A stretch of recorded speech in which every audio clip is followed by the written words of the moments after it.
ইয়া আইয়ুহাল্লাযীনা আমানু কুতিবা আলাইকুমুস সিয়াম কামা কুতিবা আলাল্লাযীনা মিন ক্বাবলিকুম লাআল্লাকুম তাত্তাকুন।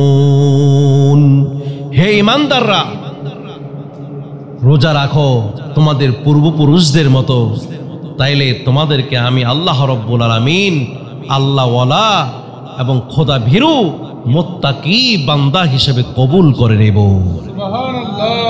এই যে লুকায়িত রহস্য, সিয়াম পালন করলে তুমি কি হবা? আল্লাহওয়ালা হবা। কি হবা? তোমার এই সিয়াম পালন করতে গিয়া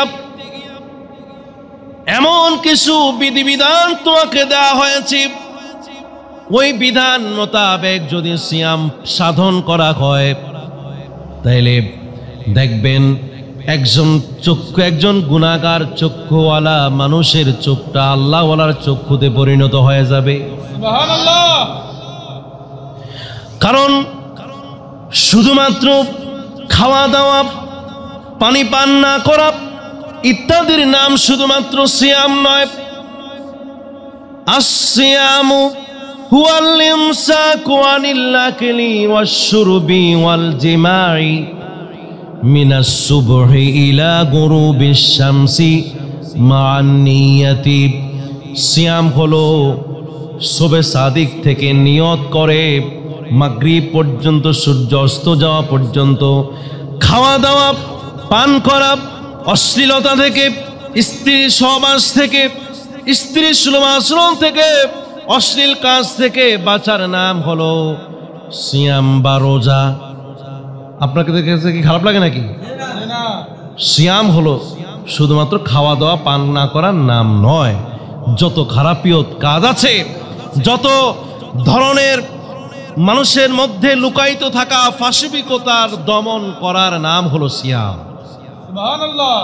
মানুষের মধ্যে যে পশুত্বের একটি চাহিদা মানুষের সকলের মধ্যেই রয়েছে, এটা লুকায়িত।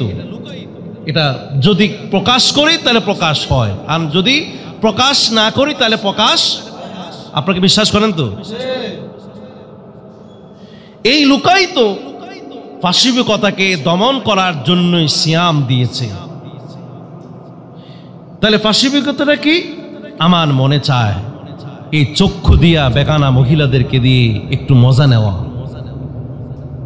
অথচ এই মজা নেওয়াটা সিয়াম পালনকারীর জন্য সম্পূর্ণ হারাম। হারাম।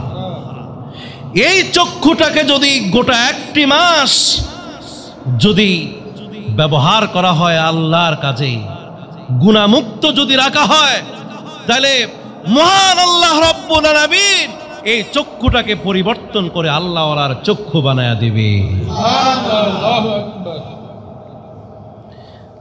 আপনি মনে রাখবেন, আল্লাহর হাবিব বলেছেন, ইজা কানা আউয়ালু লাইলাতিন মিন রমাদান সুফিদাতিশ শায়াতিন ওয়া মারদাতুল জিন্নি ওয়া গুল্লিকাত আবওয়াবুন নিরানি ফালাম ইফতাহ মিনহা বাবুন ওয়া ফুতিহাত আবওয়াবুল জান্নাতি ফালাম ইউগলাক মিনহা বাবুন। প্রথম রাত যেদিন শুরু হয়ে গেল, এই রাত থেকে আল্লাহ রব্বুল আলামিন এই গোটা একটি মাসকে এমন পরিবেশ, আল্লাহওয়ালা মানুষ গড়বার জন্য এই পরিবেশ আল্লাহ রব্বুল আলামিন করে দেন। ওই রাত থেকে শেষ রাত পর্যন্ত শয়তানকে শিকল বেঁধে রাখা হয়, শয়তান আর ধোঁকা দিতে পারে না।